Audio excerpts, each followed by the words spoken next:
Check this out. See if this one moves. We have an incredible lineup of panelists. We'll kick it off by having them do introductions. So we can start with you, Katie, and then we'll go down the line. Okay, thank you. So first off, I'm so excited to be here. Thank you so much for inviting me. This has been, folks, give it up for a great experience. Lots of great content. And I was so, when we started talking about this panel, I was like, we're going to talk about Beauty and the Beast.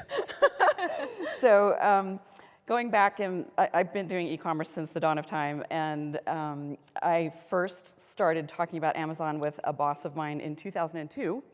I was working for L'Oreal on the Lancôme brand. We had just launched the first ever e-commerce site for all of L'Oreal globally for the Lancôme USA website, if you shop, yay. And we were like, where are we going next? And our marketers were all like very snobby about where we were going after the customer, and we just said, look at Amazon. Everybody's shopping on Amazon. So we put together a deck on Project Amazing. We pitched it to the CEO of L'Oreal, and we got a very nice non merci. So from there to now has been a long, crazy trip for brands. And before I left L'Oreal, I was director of e-commerce over the Specialty Brands Group, which included Kiehl's. And now Kiehl's is on Amazon. They launched last year, and thinking even just 5 years ago, they would have never even been considering it. But for all the reasons that you've said, it has become a necessity. And in other roles that I've had, I've been responsible for both D2C and Amazon. And one of the businesses, Amazon was 70% of our business. So it is here to stay, we think, right? And beauty brands really just have to wrap their arms around it and embrace it. Thank you. Thank you. It's great to be here. I think we've had some really interesting sessions, and it's been a lot of fuel for thought, and I'm excited to dig into beauty in particular because I feel like it's a unique vertical that's had a big evolution over the last few years. For those of you who don't know, I'm Jamie. I am coming here from Dr. Squatch. Dr. Squatch is a men's natural personal care brand, and we've been pretty disruptive in the space. Well, we like to think so. We've had some really bold creative, and that's been very, very different for us. And our evolution is, we are a D2C first brand. We grew really big on D2C back when that was the channel to growth on e-com. And I think just mirroring what you're saying, like for us, a while ago when I joined a few years ago, Amazon was like a necessary evil, seen as like a necessary evil. Like we've kind of got to be there, but we don't want to pull attention away from our D2C channel. And I think the whole mentality around it has changed. We're seeing brands and executives certainly focusing on, well, this is actually a huge TAM, a huge addressable market for us, and we need to tap into it. So I've been in the e-commerce space for the last 8 years, mostly worked in beauty, and I think this is a super exciting time for beauty brands, and certainly like thinking about how to build a brand on Amazon is something that is can be really impactful, like building your brand as opposed to just selling products. Thank you. My name is Mitch Casey, and I'm one of the co-founders of Dime Beauty, which is a clean, non-toxic skincare beauty fragrance brand for women. And yes, I do deal with women's skincare, but men can use it. That's why I got such a great glow, if you were wondering. Also founded a handful of other e-commerce brands, one for moms and babies called Row, and also helped co-found a hair care brand called Divi, D-I-V-I. And then we started our own contract manufacturer, so just very ADD with business, but it's done me pretty well. So excited to talk today about omnichannel, because we were native 100% D2C, and we've had to accept the reality of Amazon and other channels. Great. Well, let's dive in. Mitch, let's actually build off of what you just said. Dime Beauty started as an extremely successful D2C brand. So what led to the decision to take your brand onto marketplaces like Amazon? Yeah, so we started our business, technically launched in September 2018. We struggled for a year. It was a side hustle, did it between at lunch and after hours. And then it was the beginning of 2020 when we really found our clip, and it was through primarily influencer marketing. And so we did that, and then we joined it with meta marketing, Google, and we were full D2C, and we did that for about 2 years. And at least for what we experienced, Meta made a massive algorithm change beginning of 23, and it essentially wiped out influencer marketing. And at the time for us, that was about 35% of our marketing mix. And so it forced us to find other avenues where we could kind of gain back that revenue. And that's what made us go to Amazon first and foremost. We always wanted to go retail. That was a big goal of ours, but it's a big lift and it's challenging. And fortunately, we were able to get on Ulta.com, and it was in unison that we launched on Amazon. As an entrepreneur, did not want to feed the beast, but also knew that it was inevitable. And so we decided to get on there. We didn't do a whole lot to push it. We really wanted to own the customer on our site because we didn't have the insights that we do on D2C that you don't get on Amazon. But then we just saw the traction there, and we saw the consumer change where they shopped. And I think for a long time, D2C, especially during COVID, that was where people shopped. They could get promos or deals. But as things have transferred, Amazon is who they are. They're convenient. You know them, you're familiar. And so we've seen that. That's actually our fastest growing channel now is in Amazon. That's exciting, yeah. And I guess, Katie, for you, how has your thinking evolved around marketplaces as part of a beauty brand strategy? Yeah, so in my most recent consulting, I've been working with the Shiseido company and their digital transformation team, and we've been taking brands from 3P unmanaged into 3P premium beauty, and that was the game changer for those brands and for a lot of brands. Amazon actually had to kind of come forward and be there to accept beauty brands in, because the beauty brands really didn't want to go. And Amazon started a new program for them to get them in. So they were inviting them 1P, people were out there 3P, and it was hard. But the thing is, what beauty brands are learning is that you can preserve your brand equity, your brand integrity. You don't have to treat Amazon like the discount bin, and you shouldn't. So they're learning that it is a part of what the business mix is today, and what they need to do is accept it and master it. And there are certain things there that we've been talking about through the conference about how to do that. And there are, we all know the 4 Ps of marketing, but for Amazon, it's your presence, which we talked about. It's your brand protection, and its performance. And when you understand those things, it makes it easier to embrace that marketplace. And I think as people learn about it and learn how it works, you can dive in with more confidence. And I think thinking has really evolved around that. Agreed. Yeah. Jamie, any thoughts along those lines as well? Just how your thinking has evolved in the way that you view marketplaces? I mean, for us as a D2C native brand, I think I already alluded to it. Our thinking has evolved dramatically. We've increasingly viewed it as, firstly, like our marketing spend kind of drives all channels, and so we've certainly started trying to tap in more to the halo effect that we're seeing on D2C that we get on Amazon. I think our Amazon business grew really big on its own just because of all the marketing we were doing on Meta. And of course, the situation has changed a lot in the last few years. The algorithms have changed, but we still see building the brand off Amazon is one of the best things you can do to drive demand on Amazon. Yeah. And I think we're increasingly trying to understand how to leverage all of our channels and kind of just build the whole brand. So it's very much becoming an omni-channel play, I think. Meeting the customers where they want to shop. If a customer sees you in Walmart, and then maybe they want to replenish their stocks, so then they go into Amazon. We need to be there for that customer where they want to shop. Right, yeah, I love that, just meeting the customer where they're at. You mentioned Walmart. I think it's important we just briefly touch on Walmart as a marketplace as well. People often say that where Amazon was 10 years ago in the beauty space is kind of where Walmart is today. So, Jamie, how should beauty brands be thinking about Walmart today, and where should it fit into their brand strategy? I think it's a great question, and it's certainly top of mind for a lot of brands that I'm speaking to. I think really the answer is it depends on where you are in your omni-channel journey, how Walmart fits into your customer play. But for us, certainly, when a few years ago when Walmart started becoming a thing, we were a little bit hesitant to dive in because we were nervous about cannibalizing our D2C sales. The platform is, like you said, where Amazon was 10 years ago. So it's a heavy lift to get things kicking on Walmart. But I think it's also becoming table stakes for a lot of brands. Like you just, if a customer is shopping on Walmart.com, you've got to be there.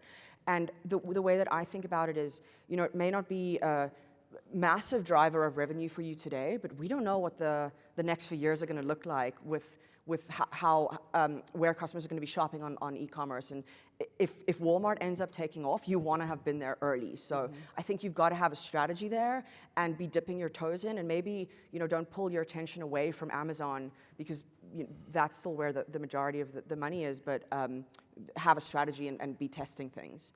Yeah, it'll be really fascinating to see how that evolves over the next few years. You've all mentioned the importance of having a kind of seamless omni-channel strategy and how Amazon plays into that.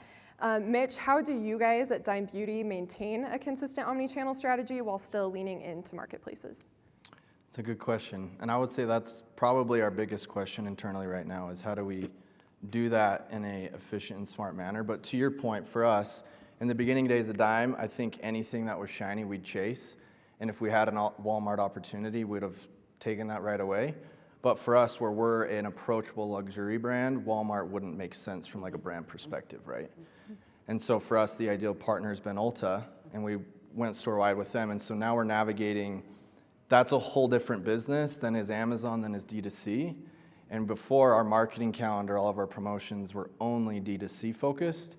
But as you may all know, if you do that on D2C, you might lose buy box on Amazon. So you have to be strategic in how you approach each. And what we're seeing now is you have to be more omni-channel than ever. And it's just because consumers are gonna go where they're most comfortable and what's convenient, right?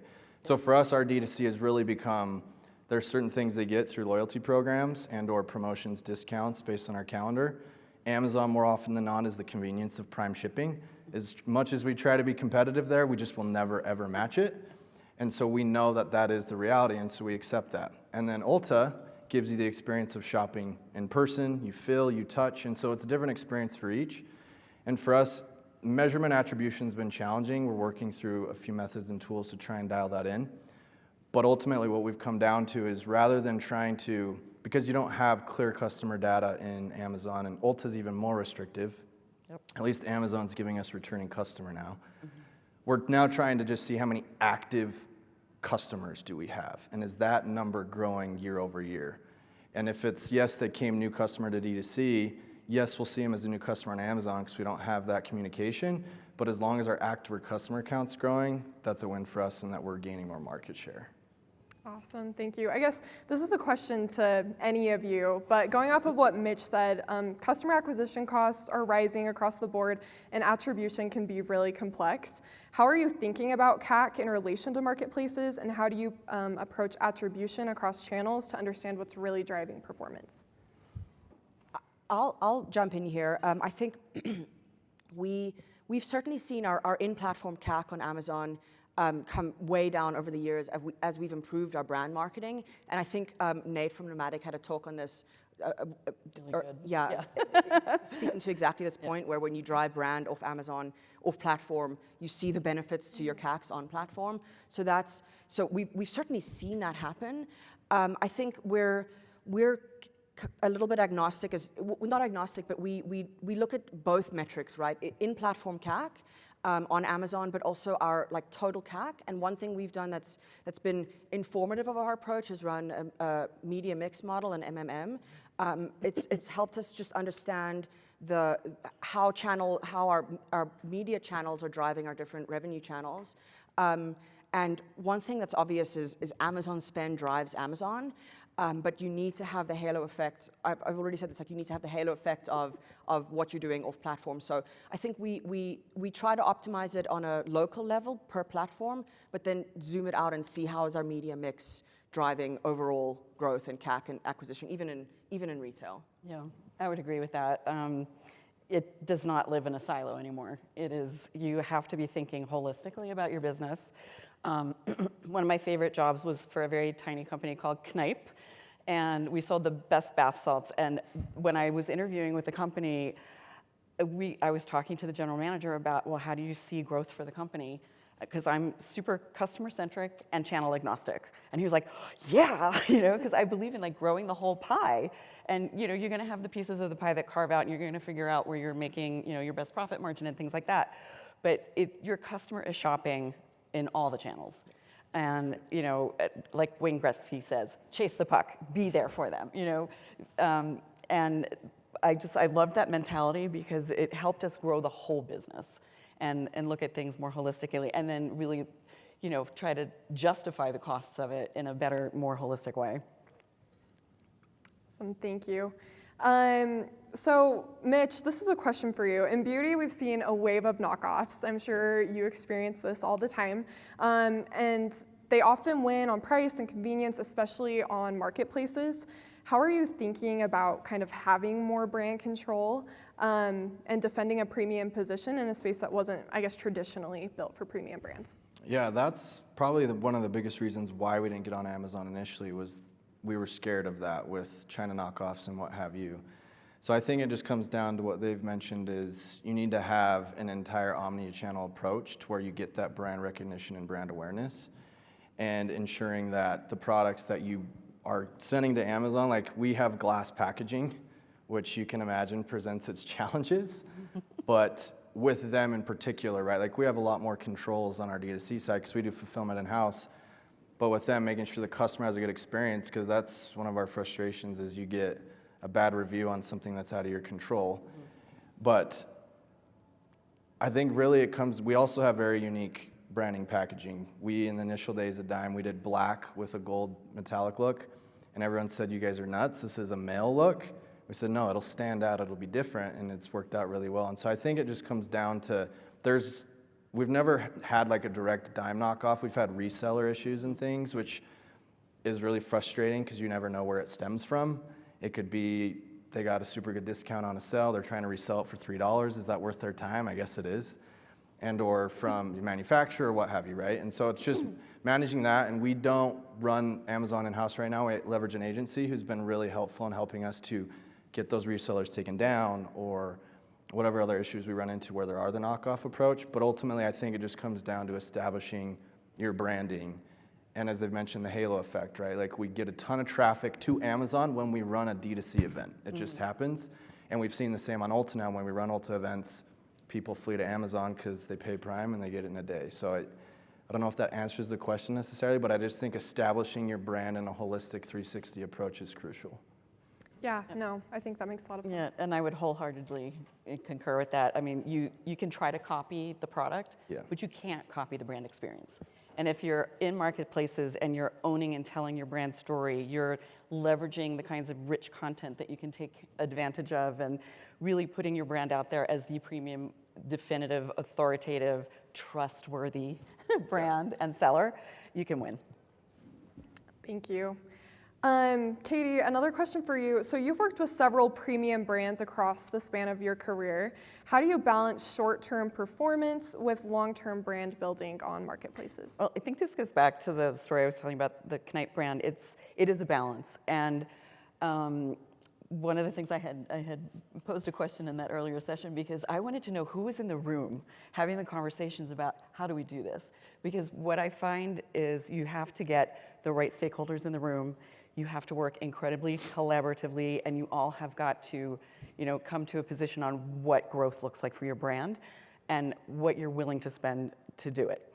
And I think being more omni-channel in your thinking, and we all have omni-channel marketing calendars now, right? Because once you go on sale on Ulta, Amazon knows, they scrape the price, you get your buy box blocked. I mean, it's just this constant whack-a-mole game of really trying to make sure that all of that is working together in a really cohesive way. And I think it starts with conversations with leadership and team and, really having a unified voice about the brand and about how you want to approach growing it.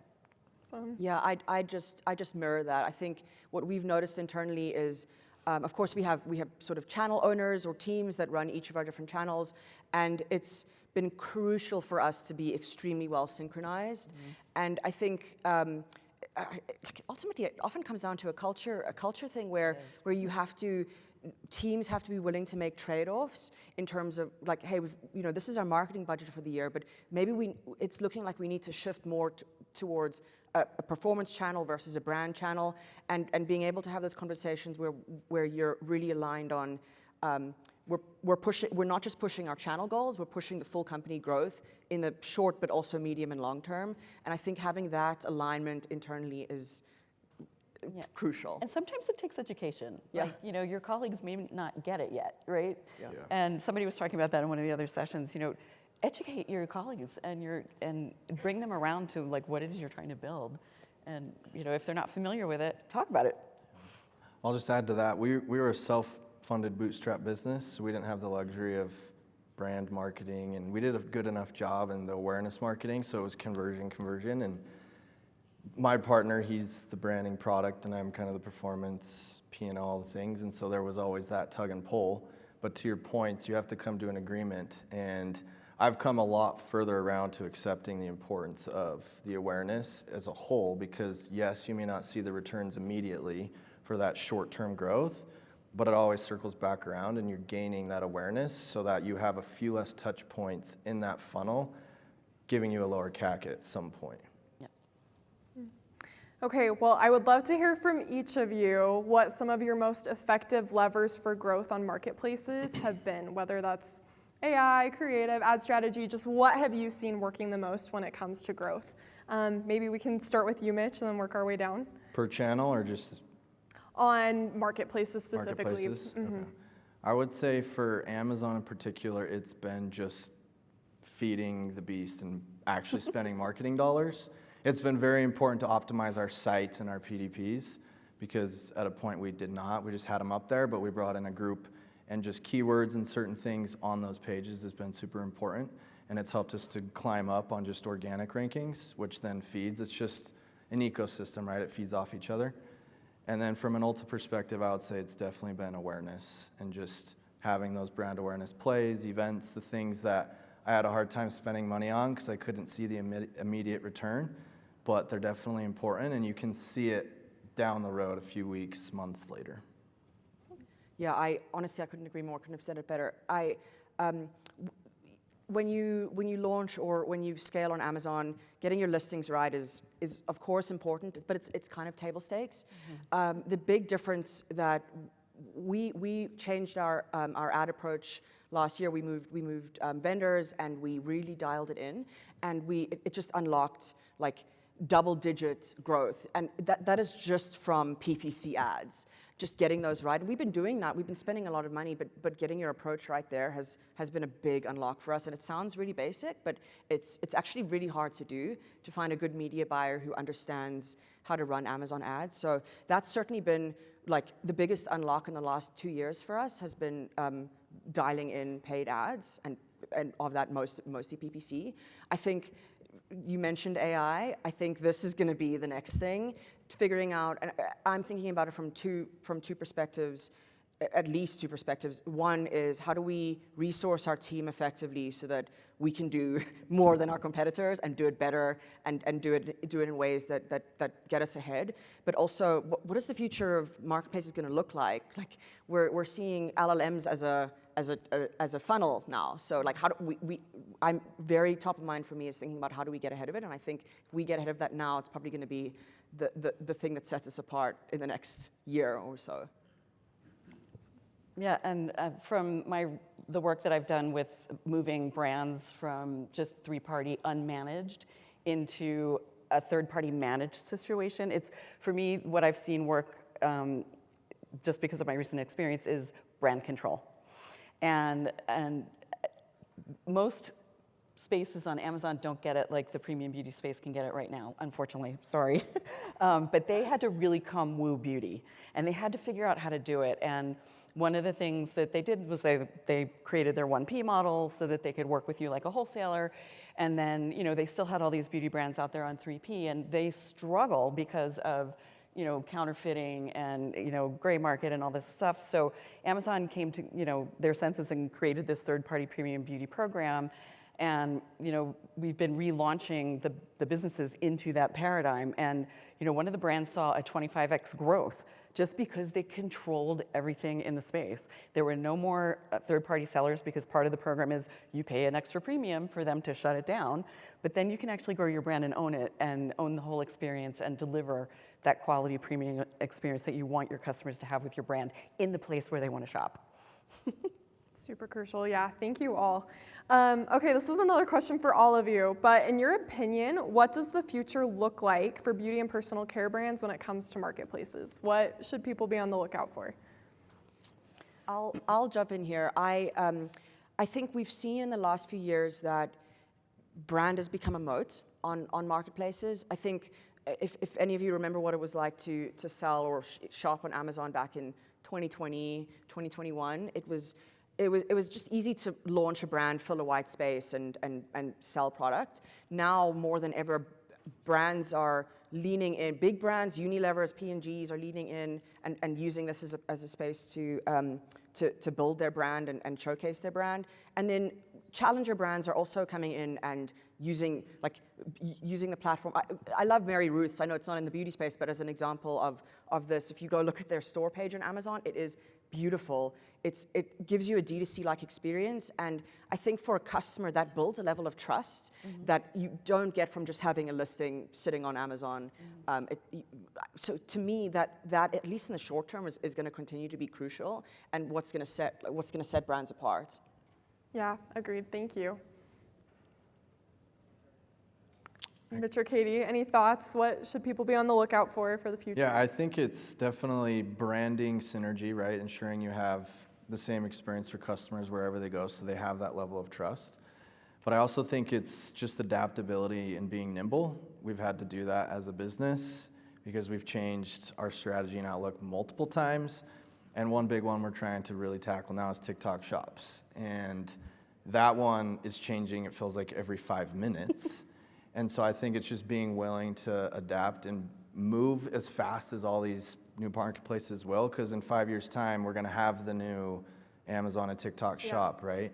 And we don't know where that'll be from, but I think it's being willing to get in and adapt early on, like you'd mentioned with Amazon.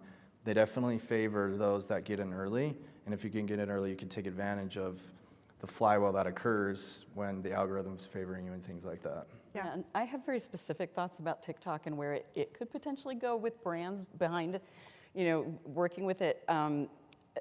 Operations, if you're looking at TikTok and you're sending it to your social media team to manage, I think you're going to have a hard time.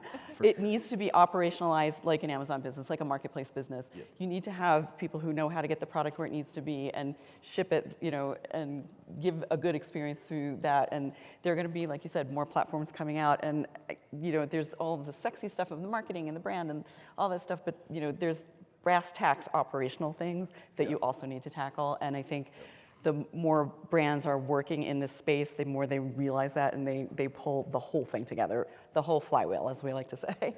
Yeah, and just to build on what Katie's saying, I think that is a great point. In our team, when we launched on TikTok Shop and we were trying to form a strategy around how to scale, we had to pull in.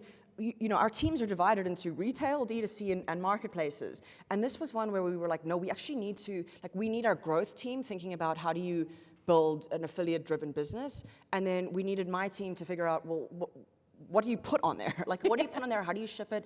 How do you, what do your product photos look like? That's not what the growth team does. So we had to kind of bring those perspectives together. And I think it's a bit of a new model. And brands need to be thinking strategically about how to tap on their talents and also be willing to test and learn, I think. Yeah. And that goes back to being nimble. Yeah, I mean, just adding that, I just had calls today. We're vetting out a TikTok shops agency, right? Because to that, you have to get net new individuals because we've tried to be smart and leverage certain individuals. But what I've learned is in these respective marketplaces, you really got to dive in and commit. And if you don't, you're just doing the bare minimum, you'll never see growth and success, and that's what it takes. Every channel wants you to invest heavily into their respective channel, which makes sense, but it's a little bit of a lift for a brand, but it hopefully becomes worth it down the road once you do make those investments. And really level setting your expectations, Yeah. Of what you're going to get out short term, long term. Definitely. Amazing. Yeah, I love how this panel has been on marketplaces, but you can't talk about marketplaces without talking about everything else, right? It's not siloed. So yeah, thank you all for your insights. I guess just before we wrap up, any advice you would give? I feel like you all have been very successful in your respective careers and building brands on marketplaces. Any last pieces of advice or thoughts you would leave with those in attendance?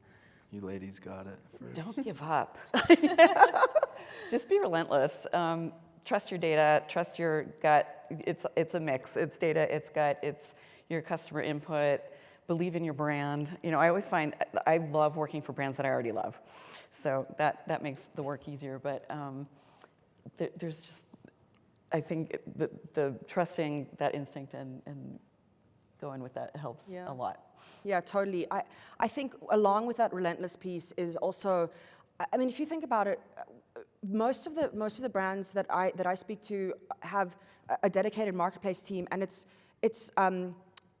or like an Amazon team, and you need a lot of skills to be able to run marketplace. You need merchandising, you need operations. I think we've all mentioned operations being really dialed in. You cannot make stock. Number one rule is you do not go out of stock on Amazon. So like if you don't get that right, then nothing's going to work. But then you also have to have media buying capabilities. And so I think it's being relentless and building a team who's an absolute expert on how to do marketplaces and really dialing in your processes and systems, and then you just repeat. It's super, super collaborative. Yeah. Those are both great. I don't know how I follow that, but I would say just being willing to accept change. As I've worked with a lot of different individuals, the biggest thing I've learned is the expectation is one thing. 99% of the time, that's never what's going to happen. And so I think being willing to accept change and adapt to what's happening is going to make you the most successful, because digital marketing, marketplace, all this space, it's changing constantly and you got to stay up with it. And if you're not willing to, you'll definitely fall behind. I love this because it ties us all the way back to Neil deGrasse Tyson, because the one constant in the universe is change. It's true. Amazing. Awesome. Well, thank you all so much for your insights. This was incredibly informative. We do have time for some questions if anyone from the audience has anything they'd like to ask any of the panelists. How many of you are from beauty brands? I think we've got a question back here. Hi, I'm Suzanne with Max Connect. I wanted to ask, what's the best advice you've received but never taken? Oh, wow. I have one. Go ahead. It doesn't have to do with Does any it have of to do this. with business? But when we launched Dime initially, we were doing it on the side, and we quickly ran out of our life savings to fund the business. So we started a brokering company on the side to try and fund it, and it started to do pretty well. And my dad at the time was like, you should just stick to this. You're crazy, because Dime was just burning cash. We decided no way. We threw all of what we were making in there, and it worked out. So that's probably my answer. Take a risk, I guess. Oh, yeah. Katie, No, do go you ahead. have it? No, Yeah. it's okay. We want to hear your answer. No, though. no, Do no, you have no, one? it's No? okay. Okay. All right. We've got a question up here.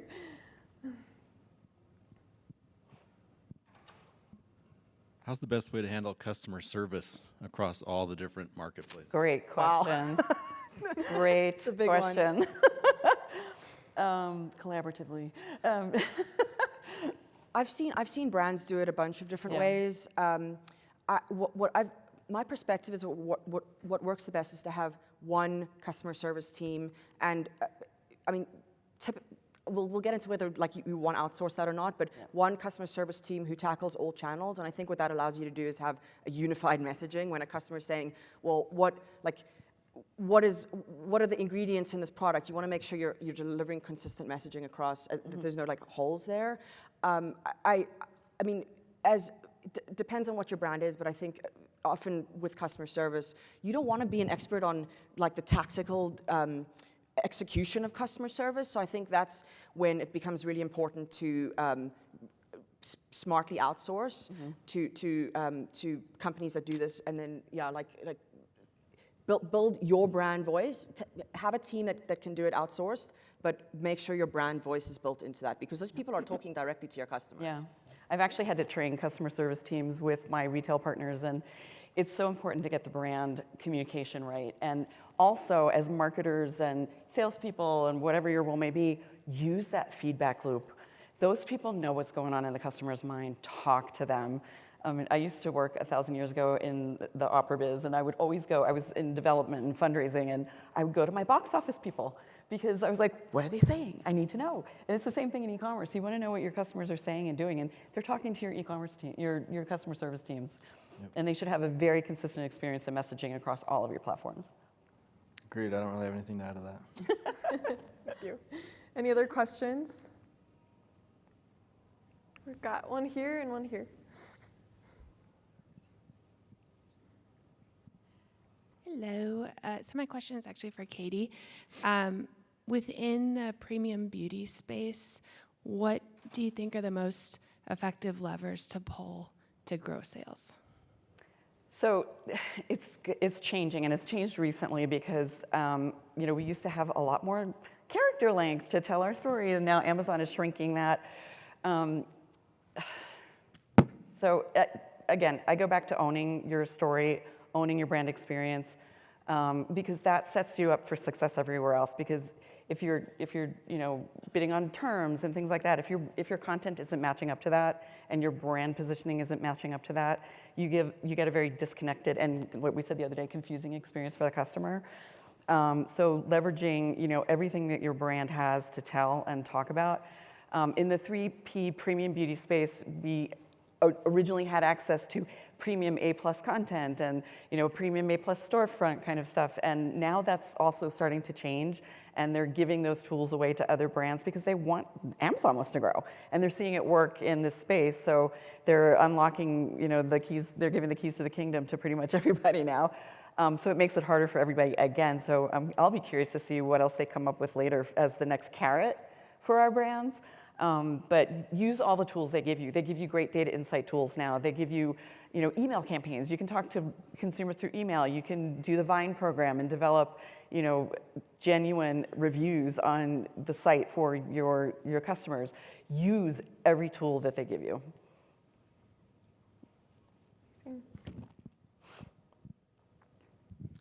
As your businesses are growing, how are you thinking about team growth? And how are you kind of thinking through, when is headcount the right decision? When is a specialized outsourcing the right decision? When is an agency the right decision? Another great question. Yeah, for us, it's been a mix. When we started, initially it was agency because we could get a lot more for what we felt like was worth it. Then we went in-house because it was more cost effective.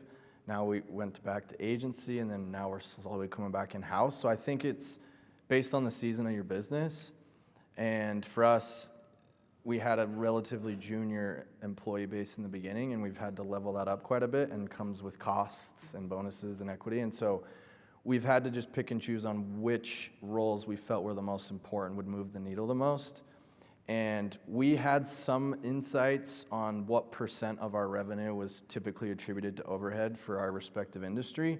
That gave us somewhat of a North Star. We were always trying to be under it, but it was kind of just taking, okay, we feel like Amazon is falling behind the agency we were with before. They got us to a point that we were comfortable with, but we kind of plateaued, so now we need to upgrade.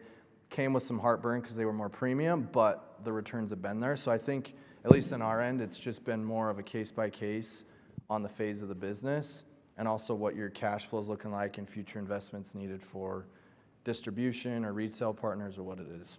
Yeah, and hey, Aaron, I have a spiky point of view on this, which is for brands that have an Amazon channel, there are things I don't think are useful for you to be specialized on in-house. Like, I would agree. It depends on the brand, but like, you don't want to be an expert on answering Amazon tickets. So in almost all cases, I think it's a smart idea to use an agency.